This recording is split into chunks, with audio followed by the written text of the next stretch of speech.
Cavern of Dreams is one of the most visually enchanting games I've played in a while. It's a 3D platformer released in October of 2023 from By9 Studio.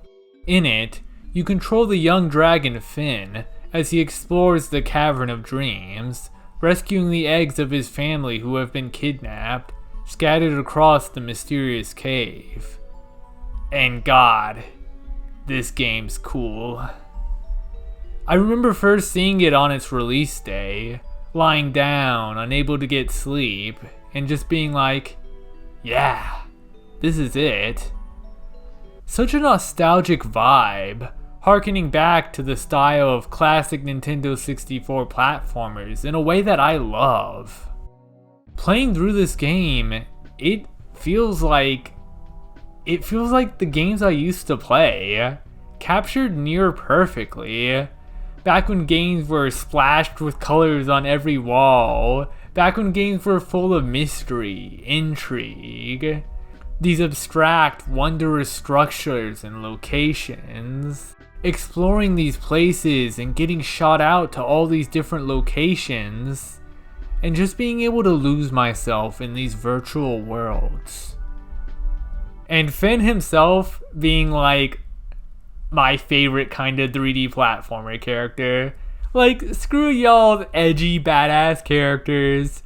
Give me a character with a cute design and a silly voice as I jump around and collect things.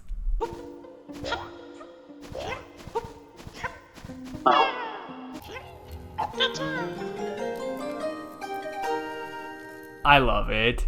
But as I said, Cavern of Dreams is a 3D platformer collectathon, involving us exploring many areas in search of a variety of collectibles, from mushrooms, character cards, to, of course, eggs containing Finn's family, serving as this game's main collectible.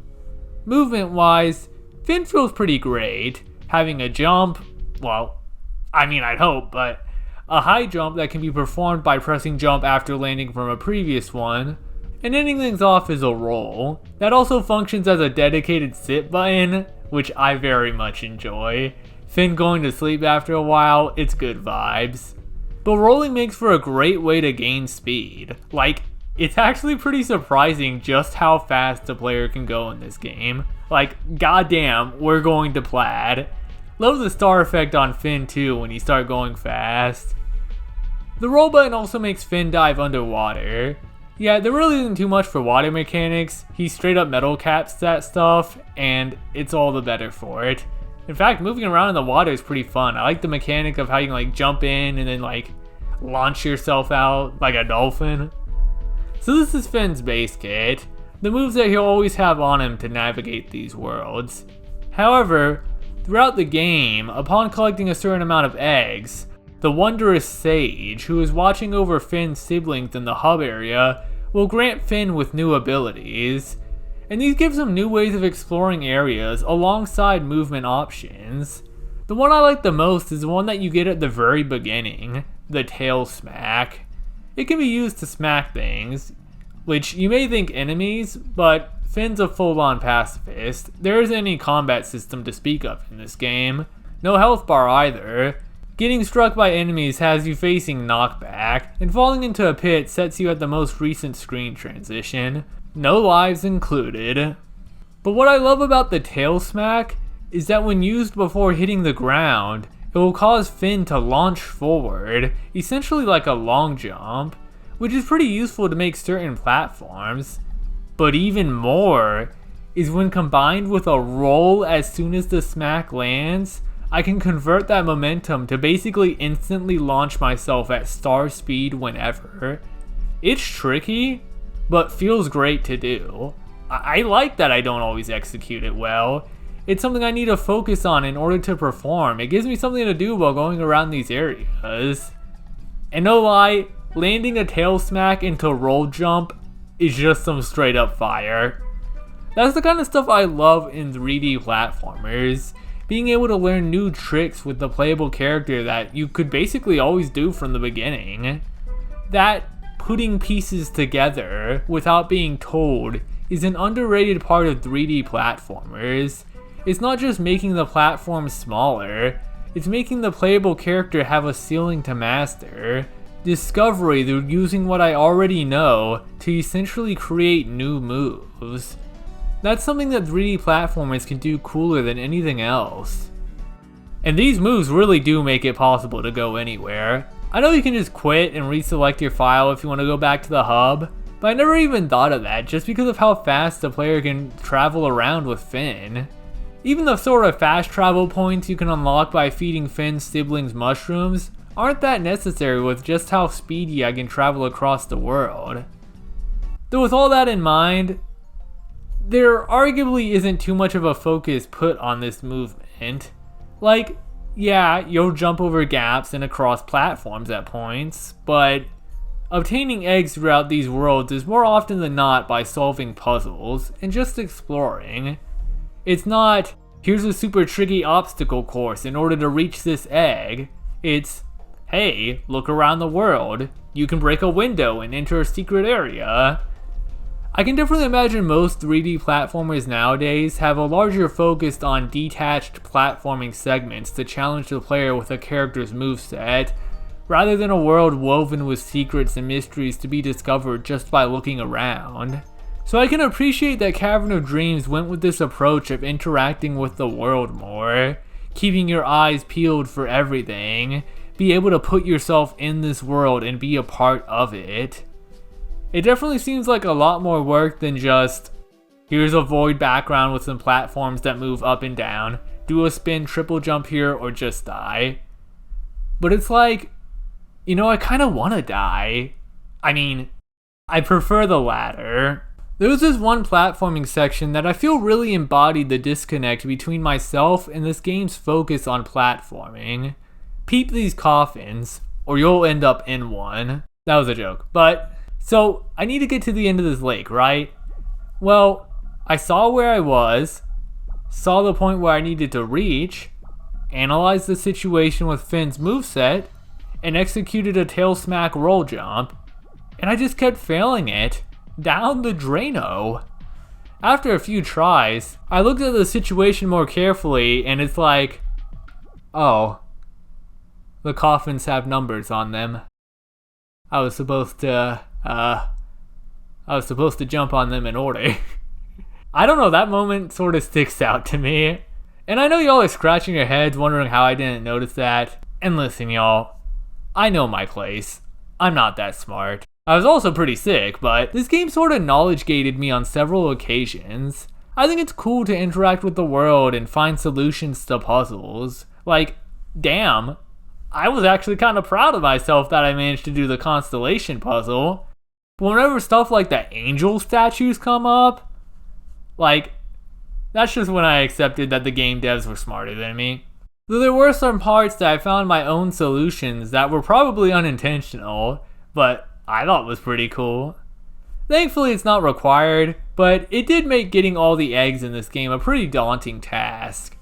Wandering around and discovering secrets and eggs on your own feels great, but trying to understand where the last few eggs in an area were could be tough.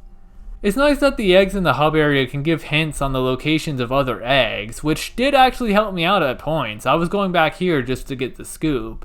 But then other times, you got this gamer telling me to go to the dining area, where I just walk around for 10 minutes wondering what I should be doing, where I then later find out that by doing something completely different elsewhere, that there's a certain tile I need to press in the diner section in order to proceed on with that egg. And it's like, alright bruh, you got me.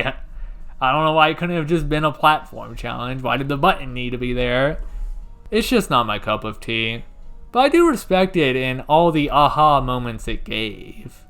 It really encourages you to get creative with how you use moves in the world.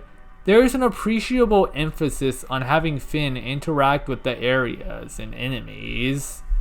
While it's arguably convoluted, I think it's kinda cool that there are some secrets and eggs that can only be obtained by traveling to one world, grabbing an item in it, and then traveling to another. It's so obtuse that I kinda love it. But 100%ing this game does entail moments of ramming your head against a wall, or just looking up a guide. And I think that's the point. That confusion of seeing things and wondering if I'm even able to do it yet is part of the wonder of the game. So many points you'll like enter an area and you'll see somewhere gated off that you can only go to from somewhere else. It's like teasing you, telling you to go back, that you missed something, or potentially hinting at a future area. You can see one of the last areas in the game in the first area if you find a secret wall. In order to create this world full of mystery, it needs to be cryptic. I need to come out thinking that I probably haven't seen everything. Especially with all the cool things you can do after getting all the eggs. It's a very cool moment. But that's what I love about this game. The world, the characters, the visuals, the music. Every screen in this game oozes so much color and personality. Everywhere I turn the camera was just a stunning view. This game is gorgeous. You really get the feeling that every room had so much care and attention in it, that there are so many I can just recall off the top of my head with just how distinct they are. I said that this game gives the vibe of those early Nintendo 64 3D platformers, but it's not just imitating the classics, it's adding on to them. The way that Cavern of Dreams focuses on the ambience and specific aesthetic of these games made from limitations that we're nowadays nostalgic for, it sees the future as much as it lives in the past. This is heard in the soundtrack as well. There's no upbeat, adventure-y music, it's mostly ambient, chill vibes. I absolutely adore the Cavern of Dreams song in itself. I think it captures the game and the idea of exploring this mysterious world actually perfectly. Like it somehow even captures that era of Nintendo 64/PS1 3D platformer sounding music, if that makes sense. Though I do mean it when I say the music is ambient. Like in the sound settings, I had music set to 100 and everything else set to 0. And I could still barely hear it. Like, do these sliders work? But yeah. I think my biggest takeaway and thing I want to talk about with this game is just how much it made me feel like a kid again. This game feels so nostalgic, almost therapeutic. Like it was just relaxing to be in this world. I love how wholesome everything is. There's no combat, no violence, no twist villains. It's just going around and helping others. I mean, yeah, there were some surprisingly dark parts near the end, and a pretty interesting message about themes of raising others, family, which is a whole topic on its own. But it really feels like a game about looking back at your younger self, if that makes sense. It feels like the kind of wonderful and colorful dreams a kid would have, while also maybe a few nightmares. When I was playing through it, I could picture myself, some morning, the sound of the birds, glowing yellow sun pouring through the window as I eat my breakfast, shove this cartridge into my Nintendo 64, flip the switch, and it didn't work, so you just have to keep pulling it out, putting it back in, until you get that magic time where it finally works, and just getting sucked into the world for that day. In the settings, one of the visual options is a blur effect that's turned on by default, and if you turn it off, then you might as well just refund the game too, because something about it staying on just adds to the experience. It feels like walking through a fuzzy memory. It feels like exploring a dream. It's not often I play games that really manage to sell me on that experience. And I guess all I want now is, well, more. Like, hey, let me go back just a bit longer. Even after beating the game, I just found myself moving around these areas again. I mean, Finn is just fun to control, I don't know. But these areas just felt like homes to me. These lovable characters and their problems, these vastly unique settings from one another. Cavern of Dreams was a beautiful escape for me into this fantastical world. Even if it wasn't specifically my preference for these games gameplay wise, I can't deny that at the same time, I got all I wanted, and maybe even more.